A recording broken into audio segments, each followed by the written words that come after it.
Evo mala ekskluziva sada za ovu emisiju. Za 15. februar Vučić, to je Sretenje, Dan državnosti, on planira veliki skup u Novom Sadu. I tada će dovesti ljude iz čitave Srbije i to je, ja mislim, onako kontramiting na kontramitinzima, gde on simbolički u gradu gde je došlo do 15 žrtava, ono će svom biračkom telu da pokaže kako, Bože moj, on ima većinu i kako su ipak ljudi i kako je čitava Srbija za njega.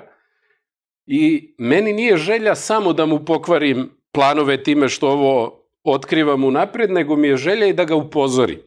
Jer kada se kaže što pre prekineš Vučiću to šta radiš bolje po tebe, jer on mora odgovarati kao podstrekač za sva ova krivična dela, podstrekač se kažnjava i mora biti kažnjen i za ta teška ubistva što su pokušana kolima i za ovu devojku u Novom Sadu, a ako bude doveo desetine hiljada ljudi iz čitave Srbije, a imajući u vidu raspoloženje običnog naroda u Novom Sadu, tu vrlo lako može doći do ozbiljnih sukoba, spontanih sukoba i može doći do žrtava.